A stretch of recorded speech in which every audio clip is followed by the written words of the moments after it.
going on, everybody? JT here, C Will, and this is episode 68 of The Next Block. Unfortunately, David couldn't be here with us, but we have a fantastic guest with us today. We've got Douglas Tuman, who is the Commissioner of Engineering for the town of Hempstead. He's a patent attorney. He's a former 2020 Republican candidate for New York's 4th Congressional District, and he's the host of the Monero Talk podcast, a podcast all about the Monero privacy cryptocurrency. So, welcome to the show, Douglas. It's really great to have you. Thanks for having me. Wow, it sounds like I got to update my LinkedIn. Sorry about that. I don't use it much. I'm now a deputy commissioner over at Nassau County, no longer with the town of Hempstead.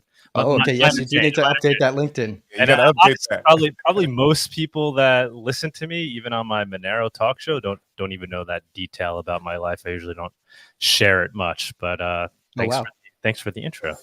Yeah, absolutely. Absolutely. No problem. And I know this is a little bit, out of the ordinary for a live show. We normally go live about 5 hours earlier, but I appreciate everyone that's tuning in. Smash that thumbs up button, subscribe to the channel, share it with a friend, and let's dive into it. So why did you decide to make a podcast about Monero? What was it about Monero that, really tickled your fancy? Like so many others, I believe. I started off as a Bitcoin maxi. Right. Actually, yeah, I'll go back and tell the whole story. So, first crypto I ever bought, guess what it was? Can everybody guess? Litecoin. Dogecoin. Okay. Dogecoin in 2013, Christmas Eve 2013, I bought $50 worth of Dogecoin on Reddit. I sent somebody a PayPal transaction. These are like all the things you really shouldn't do. Like there was no trust involved. The guy could have just ran away with the $50. I was like, whatever. Right. I had watched Bitcoin, read about it, but never stopped to understand the tech. I just thought it was an attempt at digital cash. Assumed it was centralized. I didn't know there was this great breakthrough in technology where they figured out how to make truly decentralized tech. And so I saw Doge. I was like, oh, let me throw $50 at it, turn it into whatever, $5,000. It's the next scamorama after Bitcoin without understanding Bitcoin. I bought my $50 with Doge, and I woke up the next day on Christmas morning, and I went to check my Doge wallet. I was all happy and giddy, and it was all gone. Everything was gone. No. There's a big hack. Everybody's online. Another no-no, right? Like you don't store not your keys, not your coins. I was storing my Dogecoin on an online wallet that somebody had made, and then probably the person who ran the thing hacked it, right, and stole everybody's Doge. Yep. And I was like, this is crazy. I'm like, this is how crypto works. I'm like, this does not seem like a good invention. I mean, everybody's just going to get hacked, and they're going to lose all their money. So that actually ended up being the best 50 I ever lost in crypto. Although if I would have had the Doge, I don't want to know how much it's worth today. $50 worth the Doge then, it probably would have been millions now. But it led me down the Bitcoin rabbit hole, right? Because I was like, all right, hold on a second. I got to read about this. And I read the white paper, all that jazz, Andreas Antonopoulos videos. I was like, holy shit, this thing's decentralized. It's unstoppable. It's digital cash. I had not always, but I came up in the 90s. I was an internet guy from the beginning, interested in technology. I was always interested in this concept of digital cash, right? Something that people can use on the internet that would be like cash before the internet. I thought of roundabout ways in my head and how it could potentially be done, but never thought, that anybody would figure it out. And sure enough, with Bitcoin, it seemed like they did. So I got very much into Bitcoin for those reasons, for the digital cash purposes. But it wasn't until I actually started using Bitcoin that I realized it's not really digital cash. When I use cash in the real world, I spend it and nobody knows I spent it. And I like that aspect of cash. And I thought that's what Bitcoin was. But when I started sending it to my friends, and I made some transactions online just for fun. I was like, I didn't want to spend my Bitcoin, but I was like, let me see how this stuff works. And then I'd go on the Block Explorer to make sure my transactions went through. And as I'm looking at it, I'm like, well, if I could see this, everybody else can see this, Right. And my best friend, who I just sent $50, who's now texting me back, be like, oh, thanks. And I see you have X amount of Bitcoin in your wallet. I'm like, that's cool and all, but it's typically when I pay somebody in the meat space with cash, they then don't know how much money I have in my bank account. So that led me then down the Monero rabbit hole. Monero was just kind of being talked about at that time in 2014, right? And I just kept an eye on it, and I listened to other BTC maxis that I respected. Peter Todd was one of the first persons I heard talking about it in the early days as this new crypto that was different than Bitcoin, very similar in tech, blockchain, proof of work, all that stuff, except it was the ledger itself was encrypted. So you couldn't see who was sending what to who and how much. And that really piqued my interest because I was like, wait a minute. So this now solves that problem.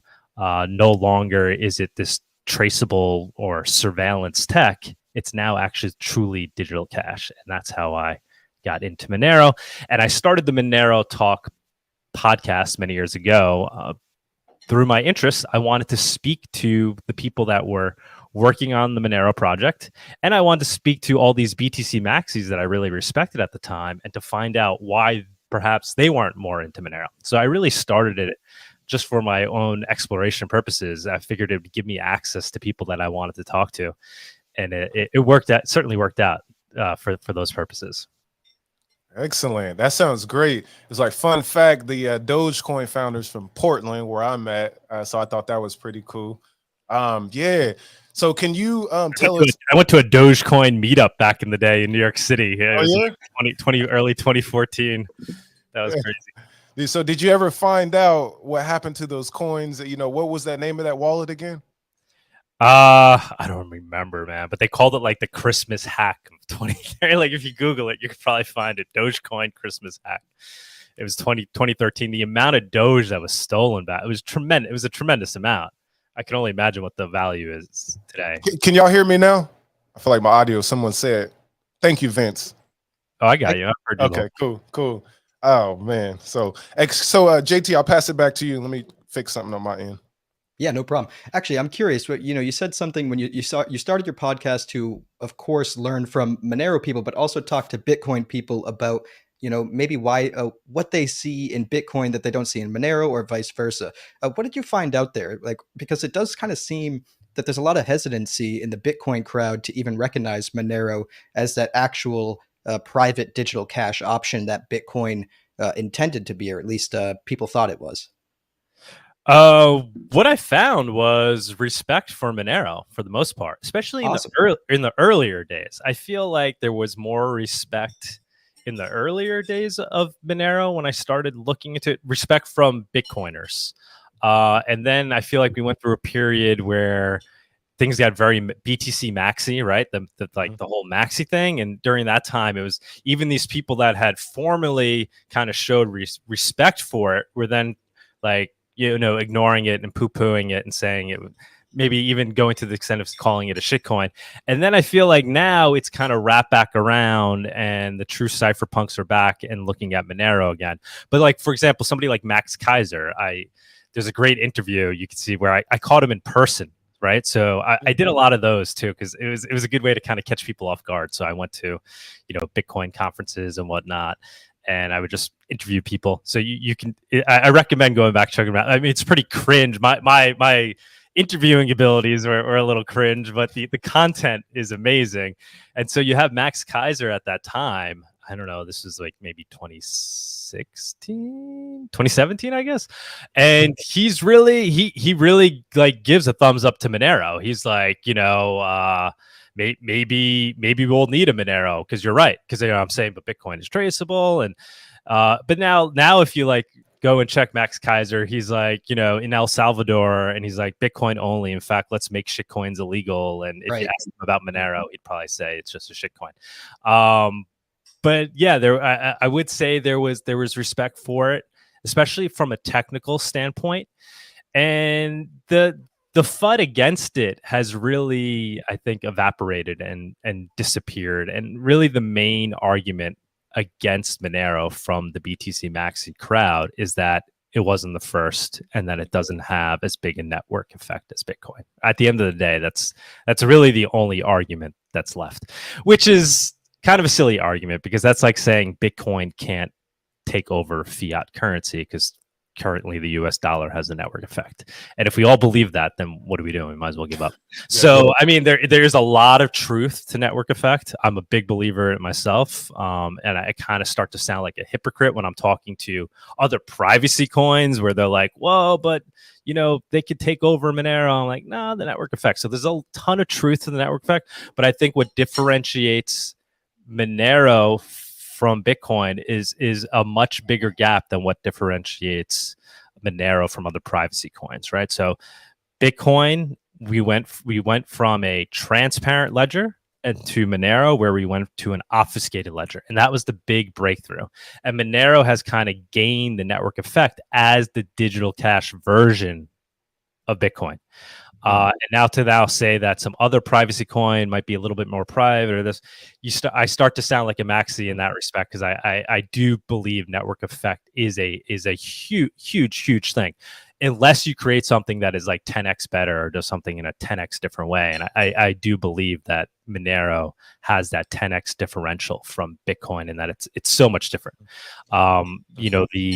The obfuscated blockchain ledger that Monero has doesn't just yield privacy for the user. It doesn't just make it private.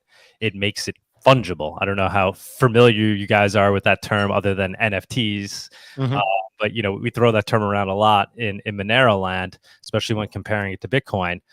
Because of Bitcoin's traceable ledger, essentially every transaction comes with a history, and each history is unique, essentially making each Bitcoin unique.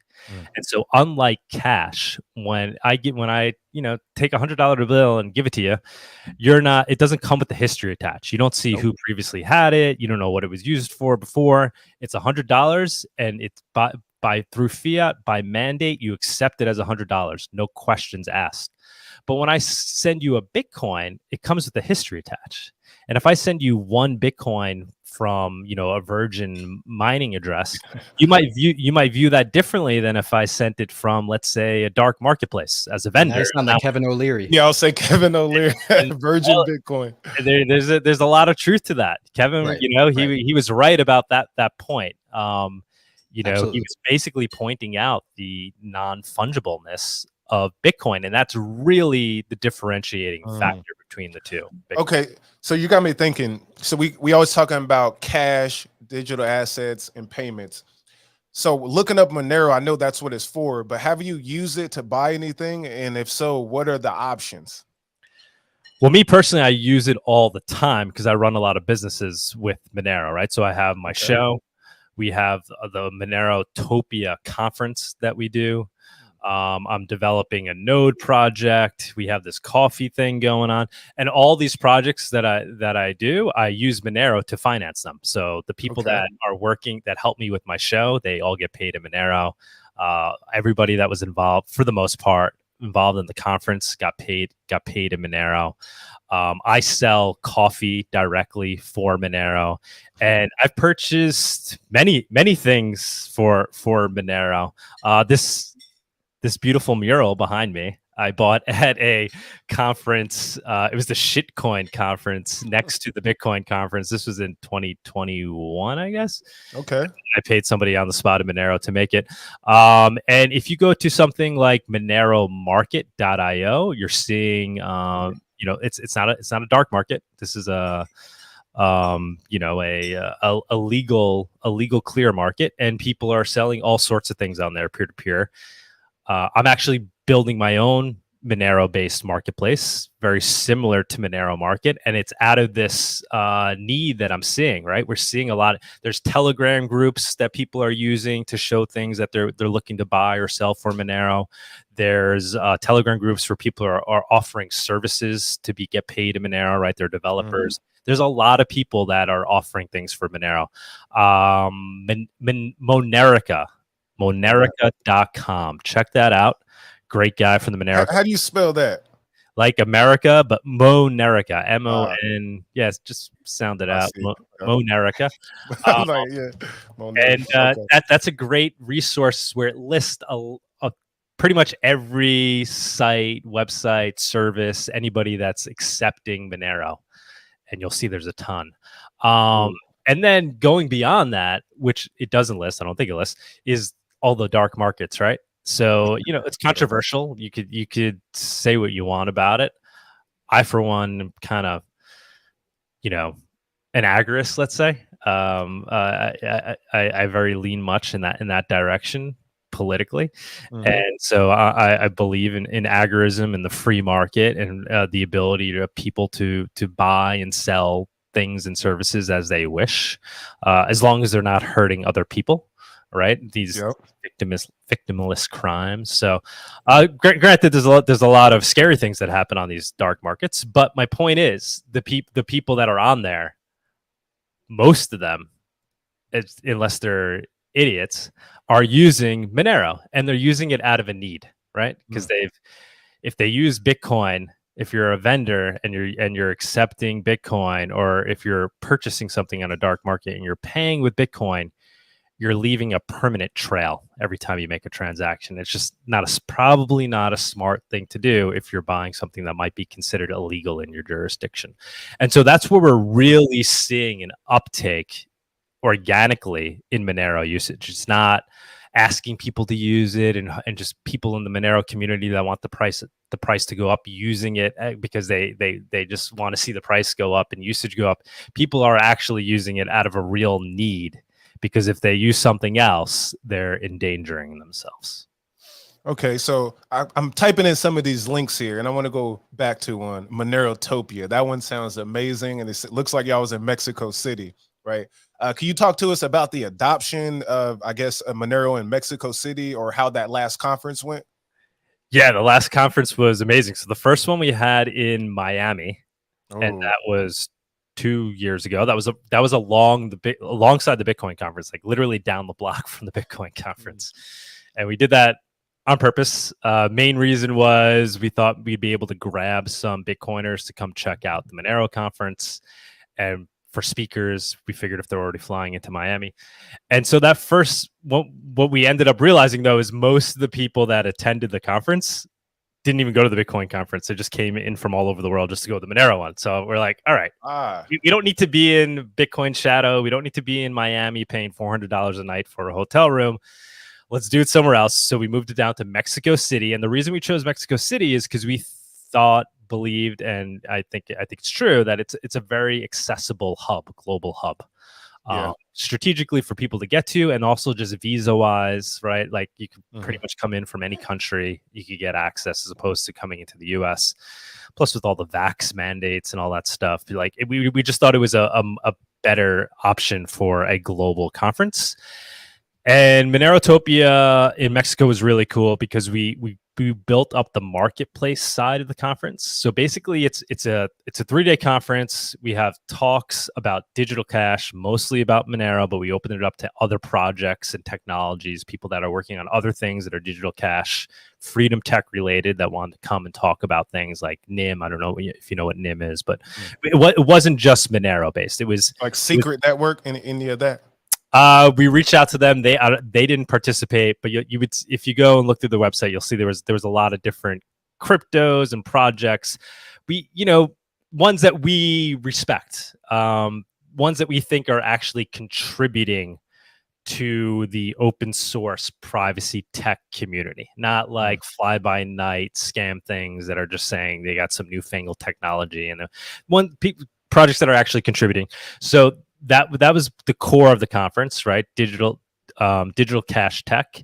But then in addition to that, we had a marketplace there, a physical marketplace, all different local vendors from Mexico, curated. We had people there selling, tacos, joints, amazing, shrooms. I mean, there was it was very cool. And we got the people at the marketplace to accept Monero, right? There were tons of different vendors. Some of them we weren't able to convince throughout the weekend, but most of them we were.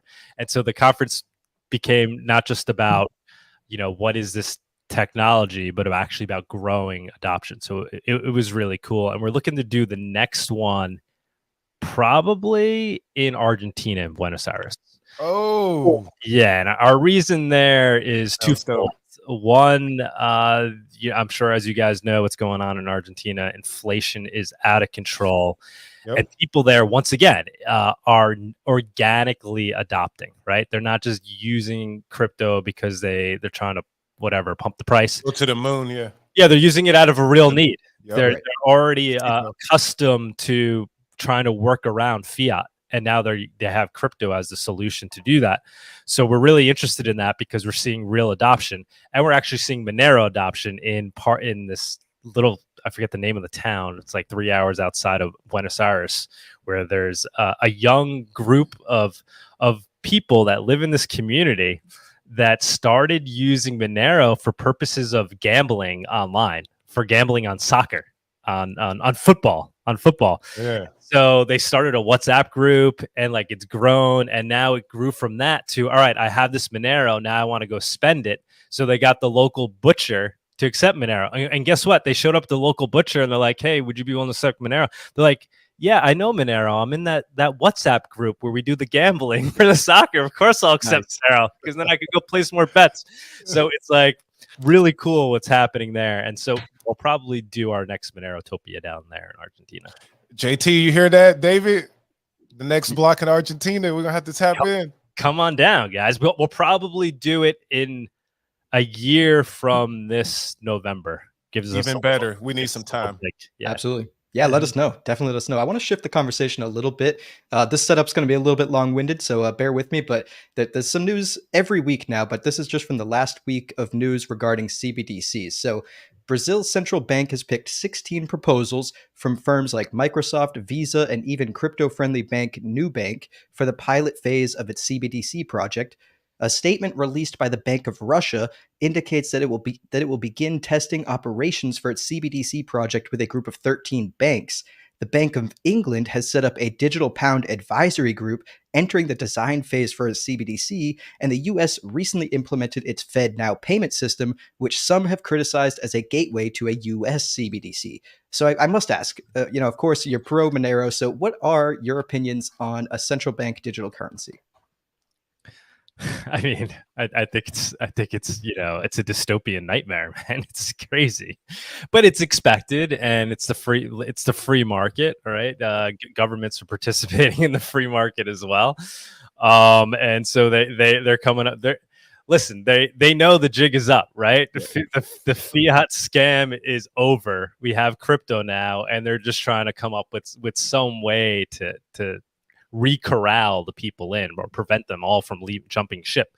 And so that's really what a CBDC is. It's a programmable currency they may call it decentralized, they may call it whatever it is, but it's a programmable currency that's going to be controlled by the government. And it's the polar opposite of what we're going for with Monero. And it truly represents the dystopia, right? This tyrannical dystopia where a government, not only like with fiat's bad enough, right? Where they can control the money printer and print more money at will. But now they can track and trace every transaction that takes place. They could censor transactions. They can, basically program it in ways where you can only use your money the way in which the government will allow you to use it, which means those in power can choose how or how you don't use your money, which effectively leads to pure tyranny, right? Yep. The founding fathers of this country in the United States of America, where I am, put in all these backstops, right? These important things that would help prevent tyranny. And at the end of the day, like the most important thing they came up with, right, was free speech. Ability of people to go out there and talk. And it wasn't because we think it's cool if people can say whatever they want to say. It's because they wanted to prevent tyranny. They wanted the free flow and the free expression of ideas, especially political ideas. They didn't want it to be just one political thought rules the day and all other ones are filtered out. So they always wanted to ensure that new ideas, especially political ideas, can be spoken about and then let the best ideas win. Money is speech, right?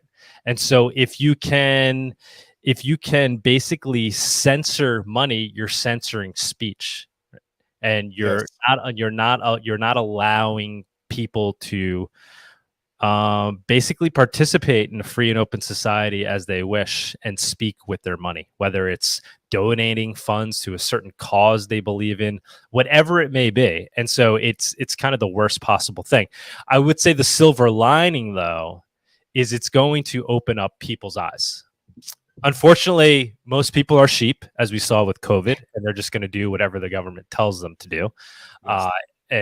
But they do learn, right? Even with COVID, I think a lot of people are going back and learning. They may be embarrassed that they fell in line, but I think in retrospect, they're looking and being like, "Oh man, the government really pulled one over on us."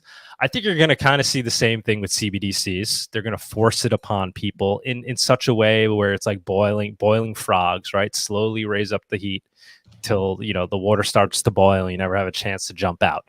So who knows? It may be incentives, right? Where the next stimulus check after the next crisis happens is going to be issued with the CBDC, and if you sign up to the CBDC program, which is as simple as going to the Apple App Store and downloading this thing, fiat app, you'll get your stimmy check right away. Maybe you'll even get 10% more.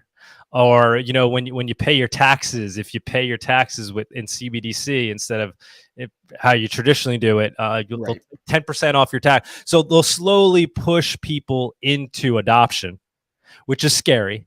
But like I said, I think the silver lining is people are going to realize, okay, cash is gone. It no longer exists. The government eliminated it.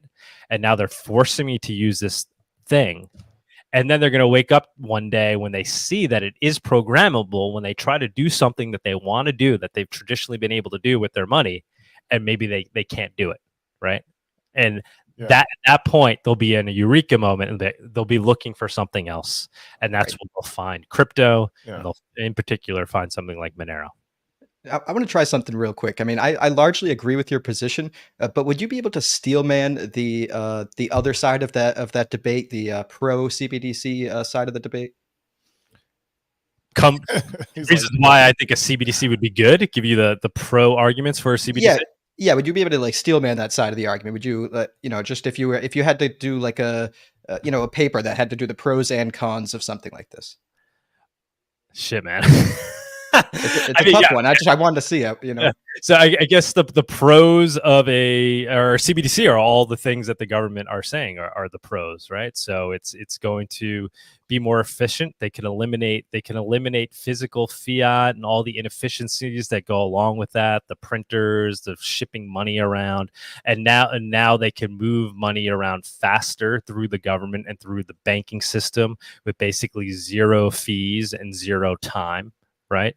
Mm-hmm. And they can get the central bank can issue, like we're saying, these stimmy checks, for example, directly to the people. All the arguments that the government is giving for why we may want a central bank digital currency. It's an upgrade, right? We're going from physical. Everybody thinks physical is ridiculous at this point. Why don't we all go digital, right? It's great. And the government's going digital too. They're going digital with their currency. You guys all love crypto. Well, we're creating our own crypto. It's a CBDC. It's just as good as crypto, but you know why it's even better? Because it's stable. And it's not going to go down in value. It's backed by the full credit of the U.S. government. It's backed by the U.S. government. It's backed by the Navy, essentially, right? So you don't have to worry about it. Get your CBDC. There you go. Isn't it ironic? Just like all the money printing they did in the last few years, and it's supposed to be backed by them. Very interesting update. So we know that China is one of the places that kind of already have the pilot going right now. Do you have any comments on what you heard about that, if you have? I don't. I mean, I follow all these things kind of lightly. Every week on our show, on our Monerotopia live show, we have a news section, and we're always talking about the latest CBDC stuff. So all I do know is it's happening globally everywhere. Pretty much every single government's working on it. Some are doing it individually. Some are teaming up. I don't know if the China one you're talking about is the one where they're. Well, I think the interesting one, right, is the BRICS countries, and I think Russia was looking to team up with Saudi Arabia, Yep. maybe China too, for a gold back. Yeah, they're doing the gold back. That's what they're talking about. Yeah, the gold back CBDC. So once again, right? So there you go. There you want to steelman that. So I mean, honestly, it's better than US fiat, right? Yep. If Monero and Bitcoin didn't exist, I'd say, all right, I'd check that out.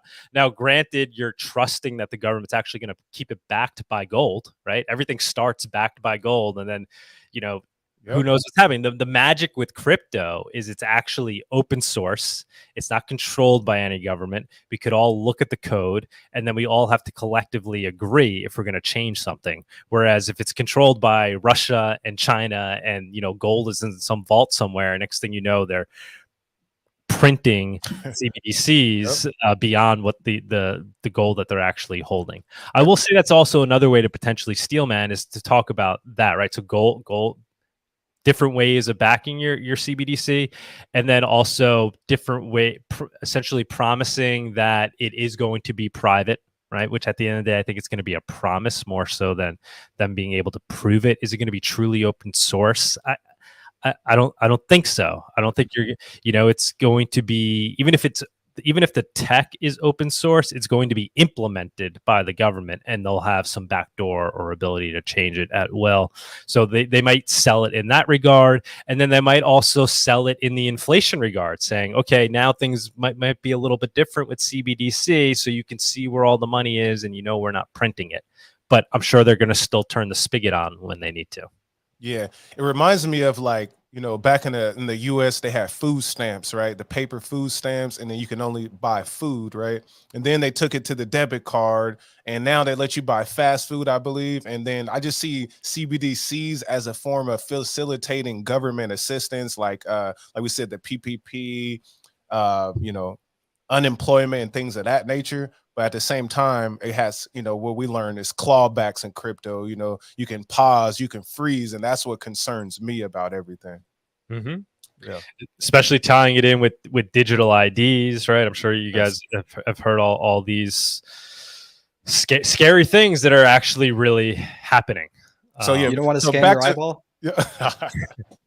No, I did not get WorldCoin yet, and I'm not planning on doing it anytime soon. Me either. So I'll say back to Monero.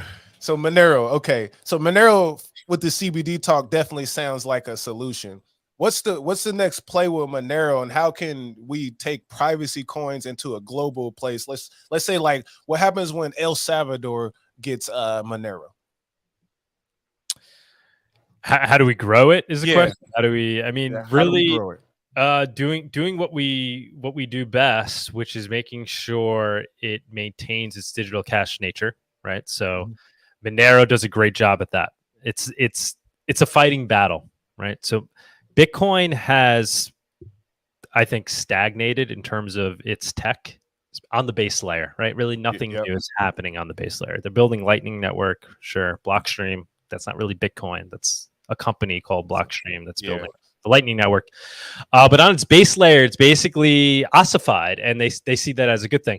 Monero, the community realizes to maintain a digital cash nature, it's going to have to constantly be battling and changing, so it can always maintain its true decentralized nature. So number one, Monero needs to continue to evolve, and I think it's doing a really good job at that. There's a lot of really smart people that are hackers, or not, crypto anarchists, right, and cypherpunks that are working on Monero. Many of them actually anonymous. Anybody that wants to take a deep dive, look at Monero, look at the amount of coding that takes place on Monero, the amount of GitHub submits. It's like probably the third most developed coin after Bitcoin and Ethereum. It's got a very large development arc. So number one, keep doing what Monero is doing in that respect, which is evolving. Number two is growing the usage, which is, like I said, organically happening on places like dark markets, but just opening up people's eyes to that, opening up people's eyes, marketing it, right? Marketing it as the solution to fiat, as the solution to CBDCs, as the solution to technocratic governments around the world that we need this global digital cash utility to preserve our liberty in the digital age. And it's as easy as just starting to use it and getting people to accept it. We need to get a Monero wallet for the next block. I'm so Absolutely. yeah. Absolutely. Yeah, and try to get some tips. You'll get some tips from the community. Throw your address out there. Yeah, because think that's a I good definitely idea. think, yeah, privacy, because I love the feeling of cash and be able to do what you need to do. Just give me a receipt if I need to make a return, you know, a lot simple. But yeah, I'll pass it to you, JT. Yeah, I actually want to talk about Bitcoin a little bit because we mentioned Bitcoin as digital cash. We mentioned CBDCs being backed by gold. So the new narrative around Bitcoin is that it is digital gold. I want to get your take on this new narrative because it was originally, as we've mentioned in this podcast, meant to be digital cash, and then it seems like the Bitcoin people, the Bitcoin maxis, have realized that it's not really that great at digital cash. They've kind of moved the narrative to digital gold. How do you feel about the narrative? I remember when that narrative kind of really first came out. It was Barry Silbert. Are you guys familiar with him? Yep. No. Oh, not me. You got to get familiar. Yeah. No, I'm just kidding. So it was in New York, actually. There was a free conference on Bitcoin. It was like a kind of a mini conference, and it was at Bloomberg. And I submitted for a ticket, and it was I think there was only like 100 people there. And this was probably 2015, 2016. And I was very excited about Bitcoin at that time. And I'm sitting in the audience, and Barry Silbert gets up there and he starts talking about gold and comparing Bitcoin to gold. And it was really the first time somebody was really pitching it as that I had come across, like in a very elegant way. But I was disturbed by it, and I even went up to him after. I'm like, Barry, I was like, that was great. I was like, but isn't Bitcoin so much more than that? It's supposed to be digital cash, and he didn't like that at the time. He didn't like that. He's like, no, it's gold. I think it's a cop out, and it's basically a pivot that Bitcoin had to make because it was failing as digital cash. It's slow as hell. Right, it was failing. We saw it failing as digital cash. Literally, I mean, people couldn't send transactions. The fees were going sky high. Not to mention the loss of privacy when you're using it. Just impractical for purposes of digital cash purposes. And so the project had to pivot. And people are like, well, if it doesn't work as digital cash, what is this good for? Oh, it's good for storing value. It's digital gold. It's even better than gold because it's not physical. So it's got all the attributes of gold, but in digital form, which is Michael Saylor's main point. Yeah, it's great in theory. And I do think a crypto that functions, that provides a utility as true digital cash, will eventually also be recognized as the digital gold, because naturally it's going to be something you want to store your value in, just like you store your value sometimes in cash, right? Although it deflates. Inflates quite a bit. But for it to just be digital gold without the underlying utility of being digital cash first, I think that's where it starts to fall apart, that whole narrative. Right. So not to mention, one of the attributes of gold, one of the main attributes of gold, is that it's fungible. Every atom of gold is equal to every other atom of gold. I could give you, you could go steal a gold cross and melt it down into a nugget of gold, and nobody would know. Not saying that's a good thing to do, but it shows that it works for those purposes. No questions asked. You don't know where it came from. Every piece of gold equals every other piece of gold. Facts. We know that Bitcoin doesn't have that because it's not fungible. So how can you be digital gold if you lack fungibility? Right. So I guess the part two of that question I wanted to ask is, how do you feel about RFK Jr.'s a statement where he said that he plans to back at least some portion of the dollar by Bitcoin if he becomes president, whether it be some portion of U.S. Treasuries or something to that effect? How do you feel about that? I think that's a step in the right direction for sure. And I'm not anti-Bitcoin. I'm not against Bitcoin. I respect Bitcoin. It is the first, and it does have that network effect. I do think eventually we'll move on to truer digital cash. But it is the network effect is unbelievable with Bitcoin, and to move fiat off back with anything would be a step in the right direction, whether it's gold or some other metals. Bitcoin, sure, let's do that. It's better than what it's backed by now, which is nothing. So I think that's a step in the right direction. I would love to talk to RFK Jr. I'm sure you guys would love to talk to him too. We'll get him. I tried hounding him down in New York. He was speaking somewhere, but I wasn't able to get to him. I would love to get his take on Monero, because I've also heard him talk very eloquently about the importance of cash. Just like I was talking earlier, those the liberating aspects of it and why it's important, why it equals free speech. So I'd love to really get his take on that, and whether he thinks Bitcoin has issues because it lacks those features.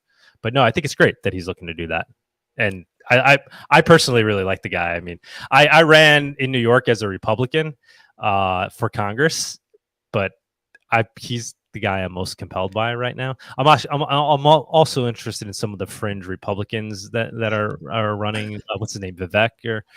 But RFK is I think he's gaining steam a little bit, Vivek. And you did actually pretty well in New York. I think you got about 43% of the vote. Is that correct?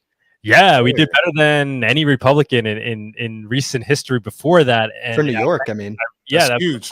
Always a Democratic district. We almost won, and now the guy who ran after me actually did win, and it's the first time a Republican took that seat in like decades. Wow.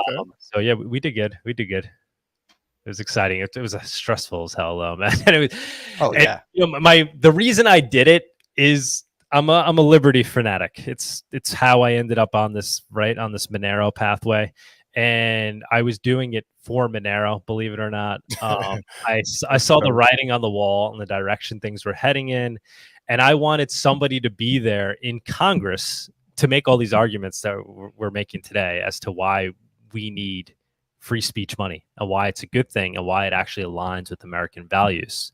To argue against those that are inevitably going to say we need to ban it.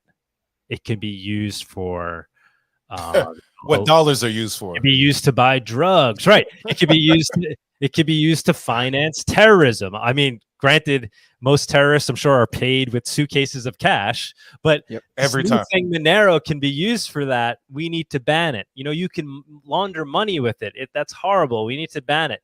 And discounting all the positive things that come with it, which is encoding liberty. I wanted to make sure that somebody was going to make that argument, because we saw what happened with Bitcoin. Bitcoin was kind of put under the gun a little bit in the early days, but anytime it was really tested on the floor of Congress, and people talked about it, the response from the witnesses always was, well, don't worry, Congressman. Actually, Bitcoin is completely traceable, so it's actually better for fighting crime. And so that was always the argument, which is a great argument to make because it's true for Bitcoin. But you can't make that argument with true digital cash. And we need somebody to make the even bigger argument that, you can't trace it. But is it going to be used for crime? Yes, it is. Just like the dollar is used for crime, just like the internet itself is used for crime. Just like Cash App. Right. Like, the internet, cell phones, messaging app, all these things are, yes, they're used for crime, but we as a society realize the benefits outweigh the detriments, and that as long as there's more good people than bad people in society, we should want to create technology that helps the good people, especially helps them become liberated. Nice. Agreed. So outside of Monero, right? What are you looking at? What are other blockchains or protocol networks that you are interested in outside of privacy? I'm not, just only because I'm focused on the digital cash thing. That's what interests me most about crypto. I think that's what the invention was. If you read the white paper, a peer-to-peer digital cash system, that's the value proposition of crypto in my mind. That's what I'm most interested in. So I'm focused on the cryptos that are trying to do that the best. I know it's not a good answer for your show. That's a great answer. That honestly, is real. it's a whole world, right? It's a whole universe of its own. So I pretty much ignore the others. I keep a little bit of an eye on it. I don't want to be maxified and miss out on some great breakthrough technology. But I'm really focused on things that are trying to be digital cash. Yeah, that makes sense. Because I think, again, it's something we need because the dollar has people trapped globally, and a lot of countries and governments and people are choosing to not use it anymore, which then falls back on us in the US as taxpayers and things of that nature. And when I go look at that Monero chart, it looked like that thing's a store of value, in my opinion.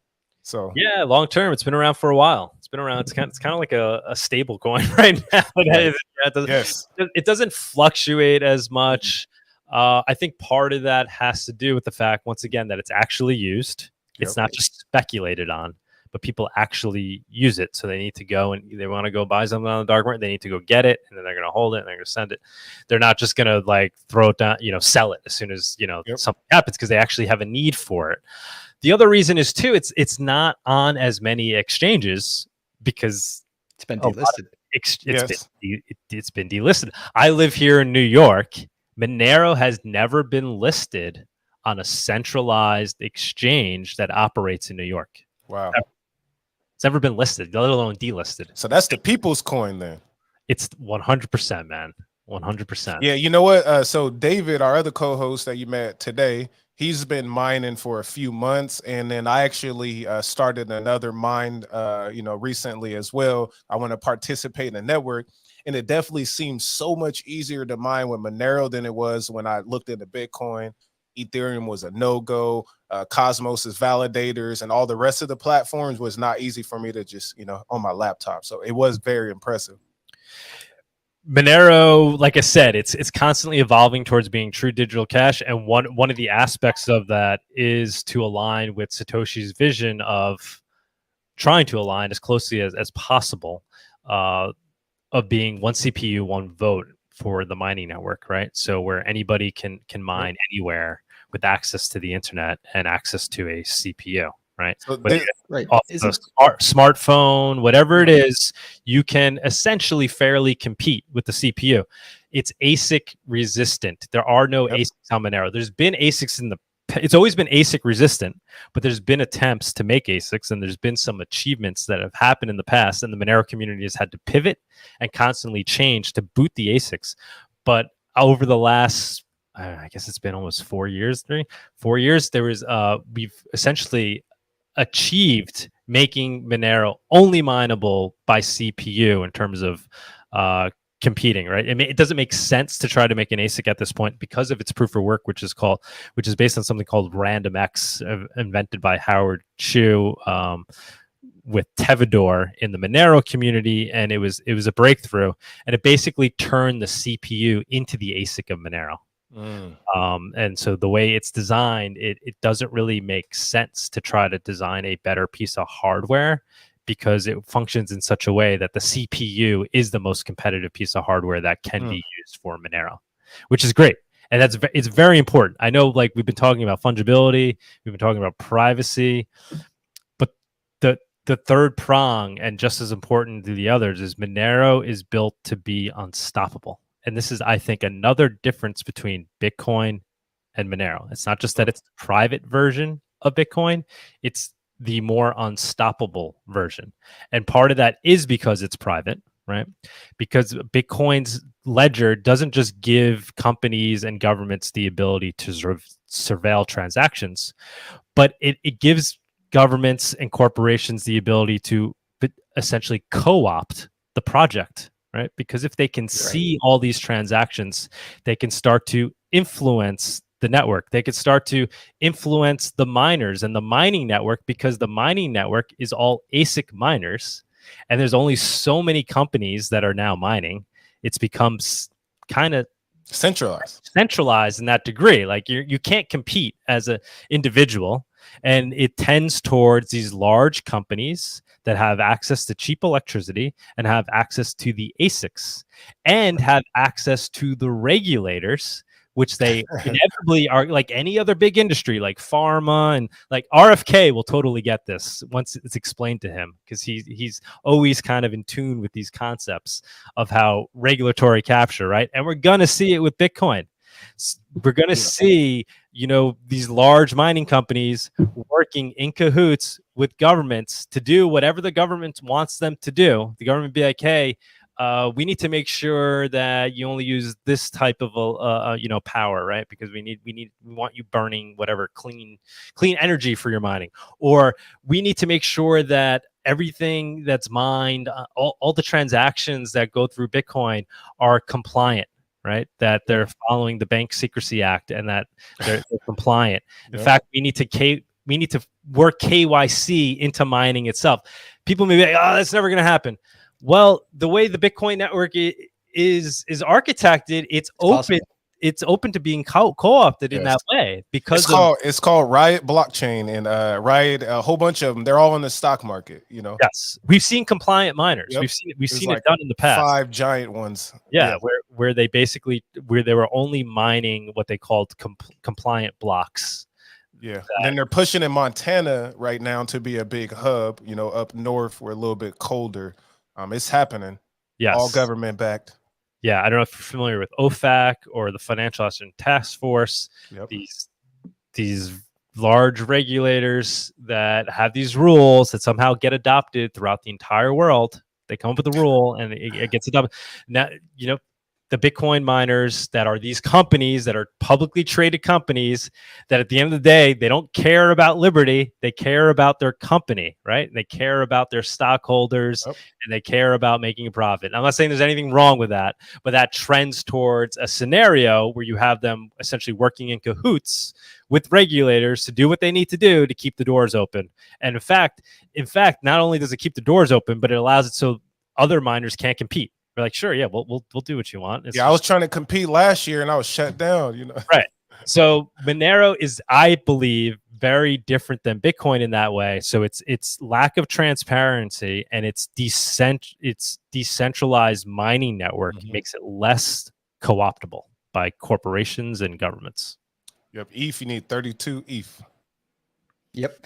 Now, I hope this doesn't get me in trouble, but I want to jump into a little bit of conspiracy conversation real quick, because everything that we've talked about regarding Bitcoin has made at least some people believe that Bitcoin could have been started by something like the CIA. I mean, that's a conspiracy that's out there, and I'm curious to get your thoughts on that, because you're absolutely right. It is trackable. It's not private. It's not fungible. So it seems like almost like a perfect recipe for governments to want to put out there, so that way they can track people's transactions and have them do it willingly, as opposed to just like pushing a CBDC down their throat. How do you feel about that conspiracy?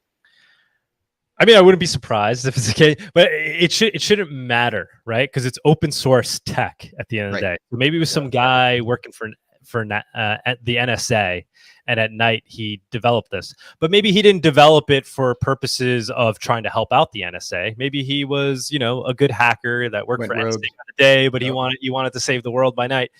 But let's even assume that he had malintentions, and let's assume it was even backed by the NSA or the CIA, and they had this long-term plan of corralling everybody into thinking they're gaining freedom from fiat, when they're actually just all opting in to a perfect panopticon that could be surveilled but very easily by the government. Let's assume that's the case. Well, that's okay too, because it's open source, and from that we can develop other cryptos and other techs like Monero, right? Yep. Right. So at the end of the day, I guess my opinion is it could be possible, but it doesn't really matter. Because it's all open source, and we got to just now compete and fix that problem. And if that was their intention, kind of scary. And whether there's evildoers behind it or not, it's the government is drooling at the fact that it can be used for these purposes. Right. Yeah, absolutely. Well, that wraps up the questions I have for the day. How about you, Sibyl? Let me see, because I don't want to go deeper into the conspiracies, but we'll have to save that for another time. Yeah. No, I'm not going there. I'm gonna pass it to you, Douglas. Do you have anything you would like to share, or even plug your show or things of that nature? Yeah, check out the Monero Talk YouTube channel. And every week we do interviews with people in the digital cash space, Monero people, Bitcoiners, whatever it is. And we also run our Monerotopia show there. And yeah, check out monerotopia.com if you're interested in attending the conference.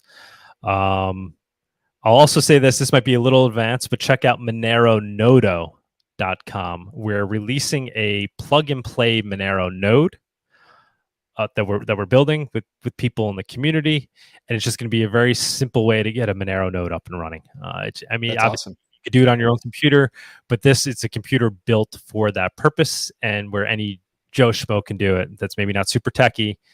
Just get like plugging. I don't know if you guys remember the Roku. I don't even think it was around anymore. But just being able to plug something in, connect it to the internet, and now you have your own node up and running. Why is that important? That helps once again make the network more decentralized and robust. And it's also the best way to use Monero when you're running your own node. Even if you're using a light wallet on your phone, you want that communicating with your own node. It just gives you an added layer of privacy and security. So those are the things I guess I would plug: moneronodo.com and monerotopia.com. Fantastic. Great. I lied. I have one last question for you, Douglas. Do you plan to run for Congress again? If I did, I wouldn't even say it, but probably not, man. I think I could do a lot more in raising the Liberty Index around the world by just keep preaching Monero and working on Monero projects like Monero Nodo and all these other things. I think I could have a bigger impact with that.